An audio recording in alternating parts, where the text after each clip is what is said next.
Berkaca dari pembacaan putusan sela dari Majelis Hakim yang dibacakan dalam putusan sela terhadap Ferdy Sambo tadi, Majelis Hakim menjelaskan bahwa mereka sependapat dengan jaksa penuntut umum bahwa surat dakwaan sudah tersusun secara sistematis, cermat, dan juga jelas. Kita lihat Putri Chandrawati menjadi terdakwa kedua yang akan menghadapi putusan sela dari Majelis Hakim pada hari ini.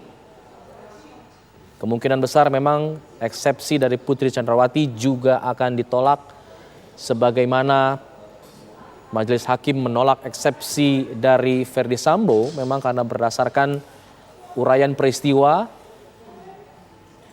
keempat terdakwa ini berada dalam satu rangkaian kasus yang sama, sehingga putusan sela yang diberikan oleh Majelis Hakim kemungkinan memang akan identik satu sama lain karena keempatnya saling berhubungan, saling berkaitan satu sama lain di kasus yang sama, yaitu kasus pembunuhan terhadap Brigadir Nofriansah Yosua Huta Barat. Kita akan simak pemirsa jalannya sidang putusan sela yang kedua di agenda pada hari ini terhadap terdakwa Putri Chandrawati, istri dari Ferdy Sambo. Kita simak bersama.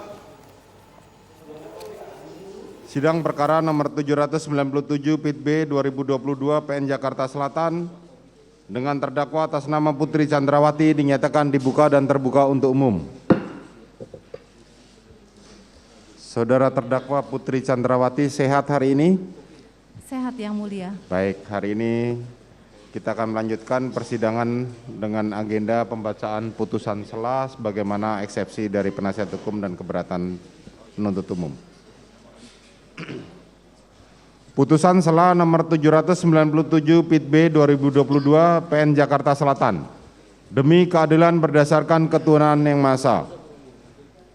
Pengadilan Negeri Jakarta Selatan yang memeriksa dan mengadili perkara-perkara pidana pada tingkat pertama telah menjatuhkan putusan sela dalam perkara terdakwa nama lengkap Putri Chandrawati, nomor identitas 3201-54097-3003, tempat lahir Jakarta, umur 49 tahun, tanggal lahir 14 September tahun 1973, jenis kelamin perempuan, kebangsaan Indonesia, tempat tinggal Jalan Saguling nomor 29, Kelurahan Duren 3, Kecamatan Pancoran 1, Kota Administrasi Jakarta Selatan, Provinsi DKI Jakarta, dan Komplek Polri Duren 3 nomor 46 RT 5 RW 1, Kelurahan Duren 3, Kecamatan Pancoran, Kota Jakarta Selatan sesuai dengan KTP. Agama Kristen, pekerjaan, dokter atau ibu rumah tangga, pendidikan S1, Fakultas Kedokteran Gigi Universitas Trisakti. Terdakwa didampingi oleh tim penasihat hukum Arman Hanis SH, advokat pada kantor hukum Hanis dan Hanis beralamat di Gedung Lipo Tamrin LT 3, lantai 3, Jalan MH Tamrin, Kafling 20, Jakarta Pusat 10350 berdasarkan surat kuasa khusus tertanggal 11 Oktober 2022. Selanjutnya dilanjutkan oleh anggota. Terdakwa dilakukan penangkapan pada tanggal 30 September 2022 sampai dengan 1 Oktober 2022 dan ditahan oleh penyidik di Rumah Tahanan Negara Barreskrim Polri tanggal 1 Oktober 2022 sampai dengan tanggal 20 Oktober 2022. Penuntut umum di Rumah Tahanan Negara Salemba tanggal Cabang Kejaksaan Agung sejak tanggal 5 Oktober 2022 sampai dengan tanggal 24 Oktober 2022 oleh hakim di Rumah Tahanan Negara Salemba Cabang Kejaksaan Agung sejak tanggal 10 Oktober 2022 sampai dengan tanggal 8 November 2022 dan diperpanjang Ketua Pengadilan Negeri sejak tanggal 9 November 2022 sampai dengan 7 Januari 2022.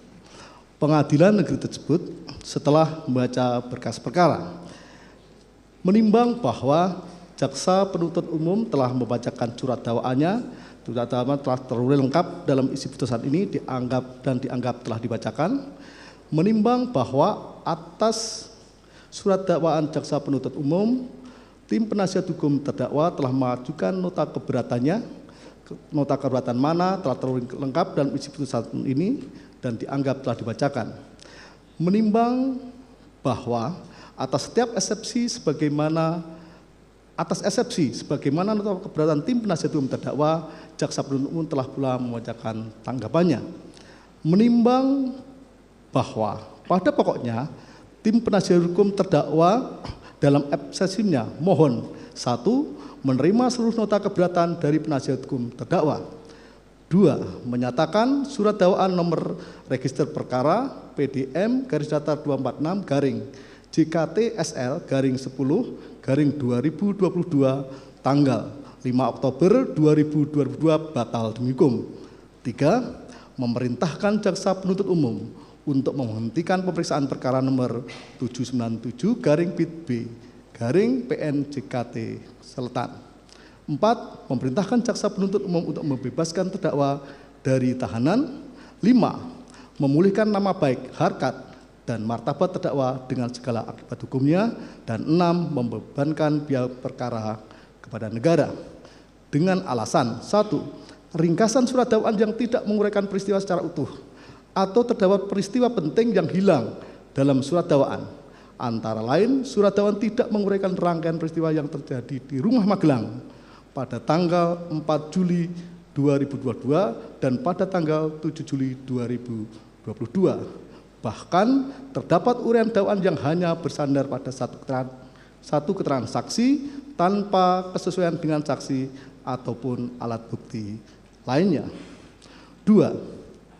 Surat dakwaan disusun oleh jaksa penuntut umum dengan tidak hati-hati dan menyimpang dari hasil penyidikan serta tidak memenuhi syarat material sebagaimana yang telah penasihat hukum jelaskan mengenai ketentuan perumusan dakwaan secara singkat, sehingga surat dakwaan berdasarkan pasal 153 KUHP harus dinyatakan batal demi hukum. 3. Salah satu keberatan dari tim penasihat hukum atas surat dakwaan adalah jaksa penuntut umum tidak cermat dan menyimpang dari ketentuan hukum karena menyusun dakwaan dengan melakukan pemecahan penuntutan atau splitsing atas satu perkara tindak pidana. 4. Selain itu, surat dakwaan jaksa penuntut umum obscurable karena jaksa penuntut umum tidak cermat, jelas dan lengkap menguraikan peristiwa dalam surat dakwaan antara lain karena: A. Jaksa penuntut umum tidak menguraikan rangkaian peristiwa dalam surat dakwaan secara utuh dan lengkap berdasarkan fakta, yaitu penuntut umum tidak menguraikan latar belakang atau alasan terdakwa beserta rombongan pergi ke Magelang. Penuntut umum mengabaikan atau menghilangkan fakta pada tanggal 4 Juli 2002 dan pada tanggal 7 Juli 2022. B. Jaksa penuntut umum tidak jelas, tidak cermat, dan tidak lengkap dalam menguraikan rangkaian peristiwa dalam surat dakwaan, yaitu penuntut umum tidak cermat dalam menguraikan secara teliti dan tidak menjelaskan apa yang melatar belakangi terjadinya keributan antara korban Nofriansah Yosua Huta Barat dengan saksi Kuat Ma'ruf pada tanggal 7 Juli 2022. C. Jaksa penuntut umum tidak cermat dalam menyusun surat dakwaan karena hanya berdasarkan asumsi serta membuat kesimpulan sendiri, yaitu: A. Dengan suatu alasan tertentu masih sempat berganti pakaian. B. Sampai dengan D. D. Surat dakwaan jaksa penuntut umum tidak terang atau obscurable karena hanya didasarkan pada satu keterangan saksi Richard Eliezer Budiang Lumiu, yaitu diantaranya: A. Terdakwa Putri Chandrawati meminta saksi Kuat Ma'ruf untuk mengemudikan mobil tersebut ke Jakarta, padahal bukan tugas saksi Kuat Ma'ruf sebagai sopir. E. Jaksa penuntut umum tidak cermat dalam menguraikan rangkaian peristiwa surat dakwaan karena telah mengabaikan fakta yang sesungguhnya, yaitu pada faktanya berdasarkan keterangan BAP Riki Rizal Wibowo, Kuat Ma'ruf menjelaskan bahwa skenario tersebut disampaikan pada saat Riki Rizal Wibowo, Kuat Ma'ruf, dan Richard Eliezer Budiang Lumiu bertemu dengan Verdi Sambo SH, SIK, MH di bilik ruang pemeriksaan Provos setelah kejadian penembakan terjadi, bukan pada saat di lantai 3 rumah Jalan Saguling. F. Surat dakwaan jaksa penuntut umum tidak cermat, tidak jelas dan tidak lengkap karena tidak menegaskan bentuk penyertaan terdakwa.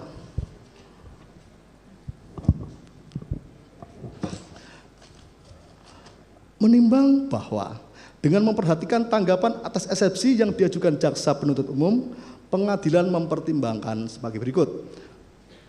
Bahwa nota keberatan penasihat hukum terdakwa bukanlah materi eksepsi mengenai kemenangan majelis maupun eksepsi berkaitan dengan surat dakwaan sebagaimana ditentukan pasal 143 ayat 2 KUHP mengenai syarat formal maupun material surat dakwaan. Seperti mempermasalahan uraian surat dakwaan yang menurut tim penasihat hukum terdakwa tidak menguraikan peristiwa secara utuh atau terdapat peristiwa yang penting yang hilang dalam surat dakwaan serta dakwaan terhadap terdakwa hanya berdasarkan satu orang saksi maupun pemecahan penuntutan splitting atau satu perkara tindak pidana yang merupakan domain jaksa penuntut umum yang diberikan undang-undang sebagaimana ketentuan pasal 142 KUHP. Bahwa selanjutnya terhadap alasan butir 4 nota keberatan tim penasihat hukum terdakwa menyatakan surat dakwaan jaksa penuntut umum obscurable karena jaksa penuntut umum dipandang tidak cermat, tidak jelas dan tidak lengkap menguraikan peristiwa dalam surat dakwaan. Ternyata alasan yang disampaikan tim penasihat hukum terdakwa yang menyatakan surat dakwaan tidak cermat, tidak jelas dan tidak lengkap berisi uraian materi pokok perkara.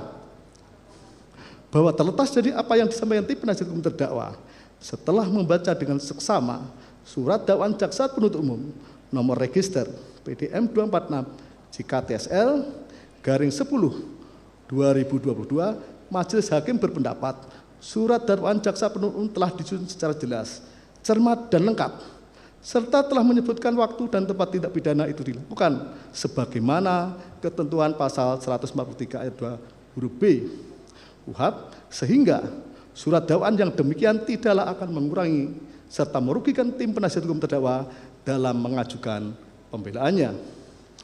Menimbang bahwa berdasarkan seluruh pertimbangan di atas, nota pembelaan tim penasihat hukum terdakwa tidak beralasan, oleh karenanya haruslah ditolak. Menimbang bahwa dengan ditolaknya eksepsi tim penasihat hukum terdakwa, maka perkara nomor 797 garing PIT garing B garing 2022 PN Jakarta Selatan atas nama terdakwa Putri Chandrawati dilanjutkan. Menimbang bahwa mengenai besarnya biaya perkara akan ditentukan bersamaan dengan putusan akhir. Mengingat pasal 143 ayat 2 huruf B KUHP serta ketentuan dari perundang-undangan yang bersangkutan. Mengadili.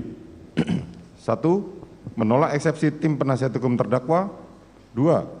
Menetapkan pemeriksaan perkara nomor 797 PIT B 2022 PN Jakarta Selatan atas nama terdakwa Putri Chandrawati dilanjutkan.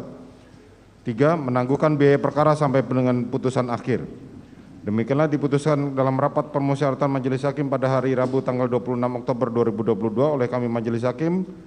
Putusan selamana diucapkan pada sidang terbuka pada hari itu juga dibantu oleh saudara panitera pengganti serta dihadiri oleh jaksa penuntut umum serta terdakwa dan kuasa hukumnya. Demikianlah putusan sela dari Putri Chandrawati. Maka bagaimana sidangnya tadi, kami perintahkan jaksa penuntut umum untuk melanjutkan pada hari Selasa tanggal 1 November 2022 dengan agenda pemeriksaan saksi yaitu korban dan keluarganya 12 orang. Gitu ya. Kita mulai sidang, kita mulai jam 9:30. Izin yang mulia untuk kami tim penasihat hukum usul kepada yang mulia maupun rekan jaksa penuntut umum bahwa saksi-saksi yang akan dihadirkan ini sama dengan saksi yang akan dihadirkan pada saat sidang terdakwa atas nama Verdi Sambo. Jadi kami mengusulkan karena dari tim penasihat hukum juga hanya satu tambahan setiap dari terdakwa kuasa hukumnya. Jadi kami mengusulkan agar cepat sidangnya dan sesuai dengan asas peradilan yang cepat dan berbiaya murah, ringan, sederhana, maka kami usulkan kepada Yang Mulia dalam persidangan ini agar pemeriksaan saksi-saksi dilakukan bersamaan atas nama dua terdakwa Yang Mulia, Ferdi Sambo dan Ibu Putri Chandrawati. Hanya pada dua terdakwa? Ya, karena kalau dari ruang sidang yang kami lihat bisa mencukupi untuk dua terdakwa. Keberatan Majelis Hakim Yang Mulia, karena nomor register perkaranya juga sendiri-sendiri baik terhadap terdakwa Putri Chandrawati maupun Ferdi Sambo. Oleh karena itu tim penuntut umum berkeberatan kalau terhadap perkara itu pemeriksaan terhadap saksi-saksi untuk digabungkan.